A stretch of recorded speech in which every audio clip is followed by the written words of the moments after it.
When it comes to the fall of Oroth, I cannot avoid mentioning the final stage of the Orothai evolution, the white spawn grown artificially by the terminally sterile Orothai to prevent the annihilation of their species.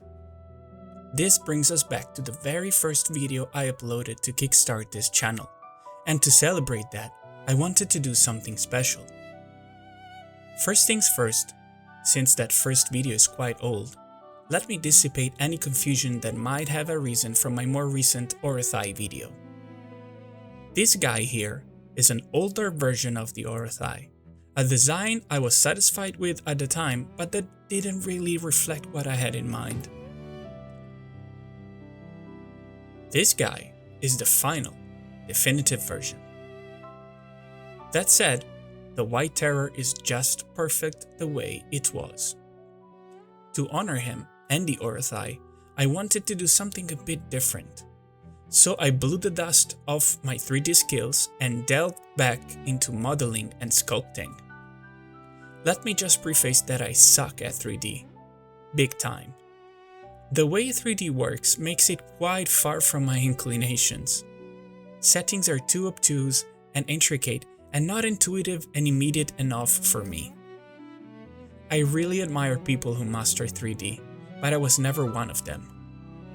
I picked it up here and there throughout the years, never really committing to it. This is why you'll see me fiddling around quite a bit more than usual, even with Nomad Sculpt, which is the most streamlined sculpting software I know. Anyway, and with no further ado, let's dive back into the world of Drasyl.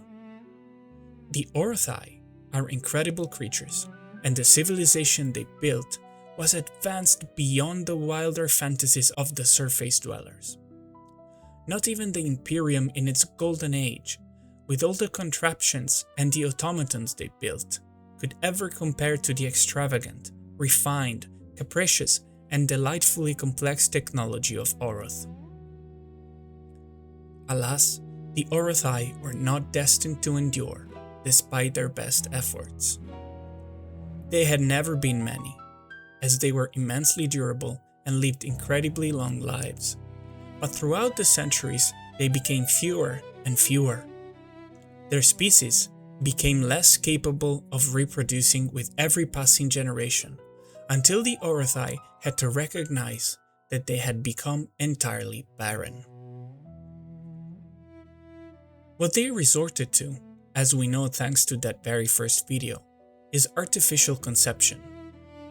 Unfortunately for them, their bodies had become enemies to life.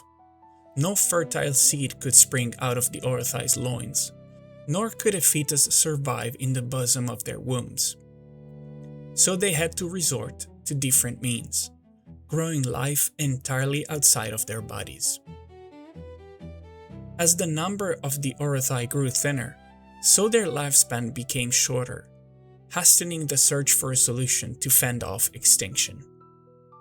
The Orothai race was becoming frail, still burning bright, but extinguishing at an alarmingly faster rate.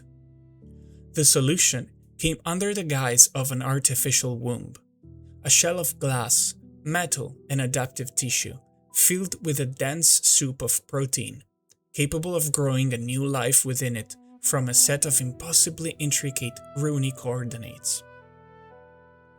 Adaptive tissue is a very important part of Orothai technology.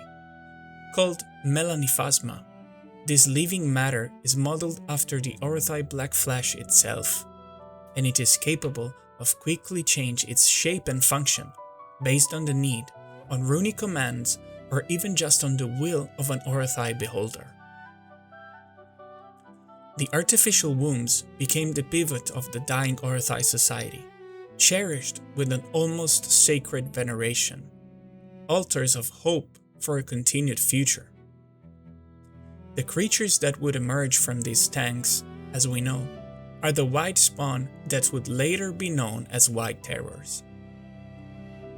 The main difference between them and their creators, aside from the snow-white flesh of their bodies, is that the white spawn does not possess a human form. Beneath their black flesh, in fact, The Orothai hide the shape of the humans from which they descend, a form that they despise, and which could remain hidden for centuries at a time, but that is indeed a part of them. Their ability to transform originates from the crimson mark they all bear, from which the flesh of the beast springs forth, like black ichor, enveloping their bodies and transforming them. White spawn cannot do that. They exist only as they are, completely devoid of the human component. Before being grown in the tanks, their life is codified inside these genetic matrices, embedded in the molecular structure of the metal itself, so that each and every individual might be unique and non-replicable. The final act of the Orothai civilization, as we know, is one of tragic decay, consumption, and ruin.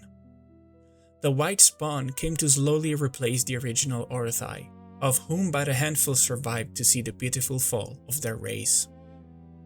The white ones were strong and durable, but their minds were weak and twisted. Moody, melancholic, and unstable, the white spawn let Oroth crumble around them as they fought among each other, indulged in ferocious excesses, or got ensnared by the dream sickness that would have them float in a world of illusions, forever lulled in a tepid slumber that would lead them to rot alive.